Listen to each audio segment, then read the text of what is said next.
going on, Geralt? Move. No. Hello, my sweet summer children. I'm back with the juice to get you through the long night, and I feel like it's the longest night. But baby, The Witcher Season 2 is putting all kinds of promo. We had a teaser, a trailer, another trailer just dropped. There were some clips. There was an animation on Netflix, and we're going to just talk about all of it, because y'all had your foot on my neck. Like, y'all had your foot on my neck. Like, can we please get more Witcher content? Gray, what's good? And you know I love y'all so much, so here you go. You guys know that I have like a lot of Witcher short stories that are broke down for you guys in videos. And my goal is to finish The Last Wish and Sword of Destiny before the season starts to give y'all a jump start on the lore. But let's get into some of the clips and the trailer.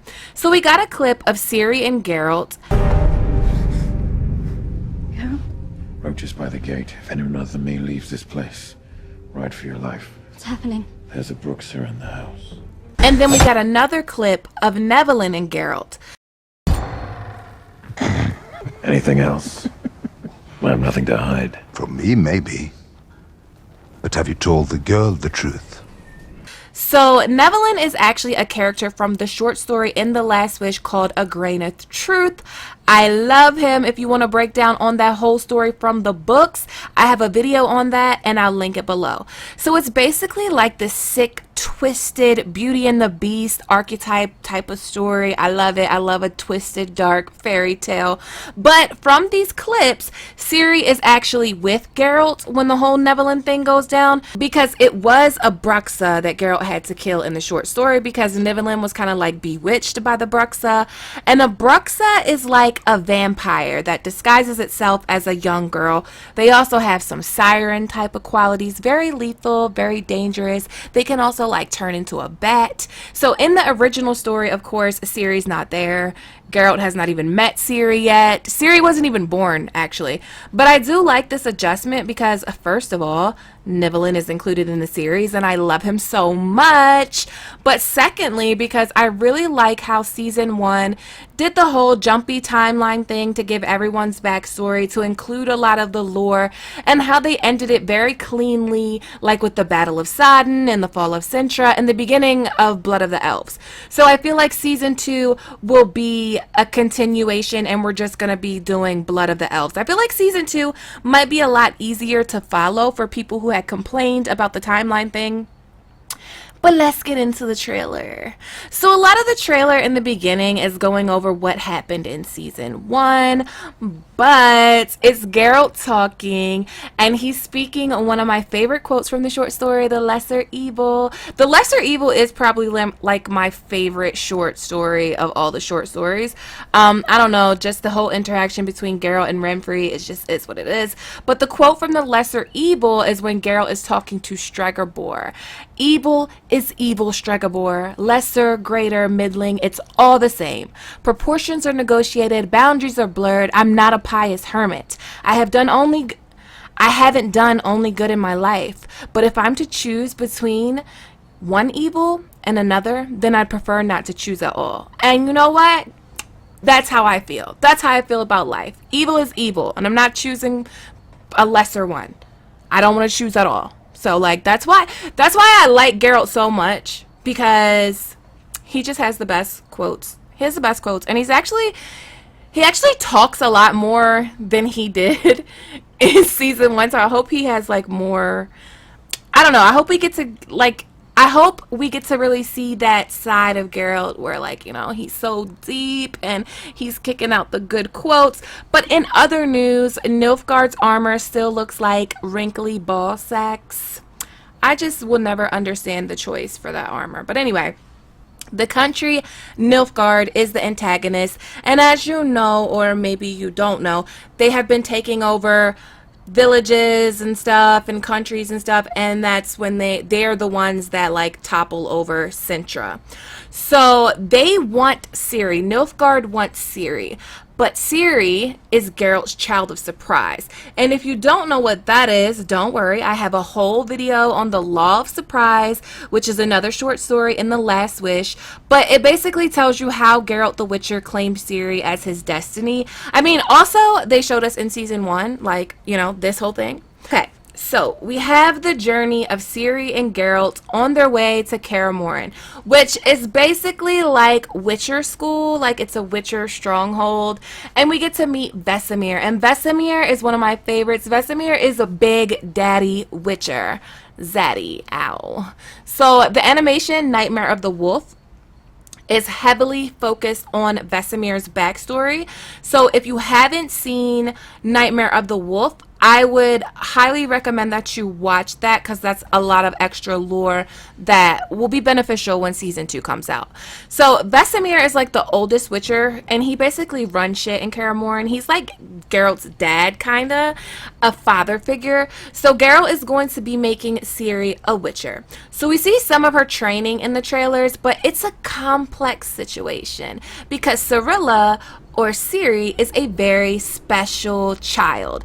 So when Witchers become Witchers, their humanity is basically drained from them. They drink potions and they have mutations and they undergo a lot of crazy shit in order to become what they become.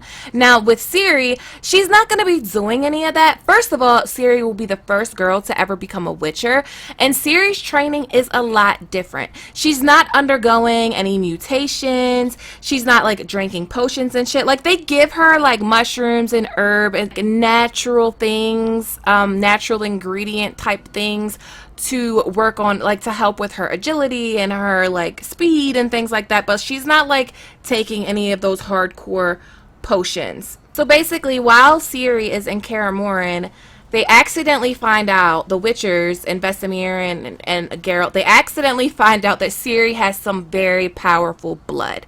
Ciri has what is called elder blood, not to be confused with elvish blood. It's very rare, and it's some very powerful magic type shit. So not only is Ciri going to train to be a Witcher, she's also going to train to be a witch, to harness this power that lives in her blood. So when Geralt and the Witchers find out that Ciri is this powerful person that is being plagued by these nightmares and these trances, they decide to bring in some help. So Geralt doesn't want to bring Yennefer or call on Yennefer because their relationship is kind of toxic. Like, I have a whole video on Yennefer. Like, Yennefer of Vengerberg, like, I love her so much. I just love her so much. I stan. But I will link the video below that's all about Yennefer and Geralt's love story. But anyway, so Geralt winds up calling on another witch, Triss Merigold, and she comes to Kaer Morhen to become like this trainer to Ciri. So she also kind of acts like Ciri's mother figure, kind of, because Kaer Morhen is full of Witchers, and Witchers are all men, and like Ciri's a little girl, and like she's coming into the age of where she's going to be getting her period and things like that, so she needs a woman around. But anyway, Triss isn't really powerful enough to deal with what's going on with Ciri. Triss isn't really that much of a help to Ciri with what Ciri has going on. Ciri is like a little powerful bitch. So in the trailer, Yennefer is taken by Nilfgaard. More specifically, she's taken by Fringilla.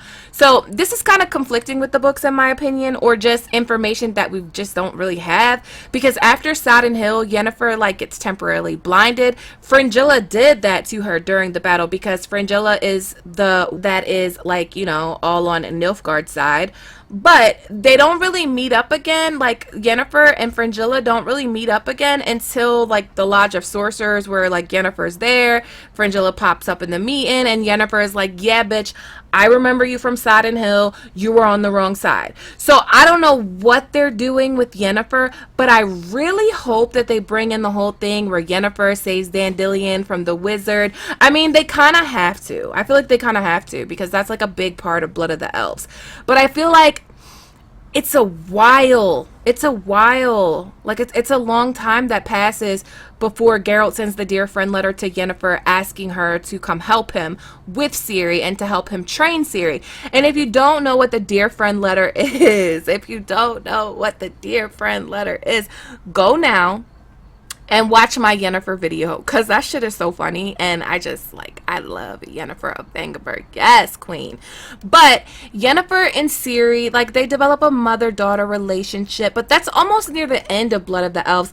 I'm super excited for season 2. Season 3 was announced, so Netflix did pick up season 3. They did renew The Witcher for another season, and I'm super excited for all of it. December cannot come fast enough. But what do you guys think? What are you most excited for, and what kind of Witcher content do you want to see from me? As always, thanks for watching. Thanks to everyone that supports me on Patreon. If you like this video, please give it a thumbs up. Please click that subscribe button, hit that notification bell, and join the Sweet Summer family. Okay, my sweet summer children, have a good day.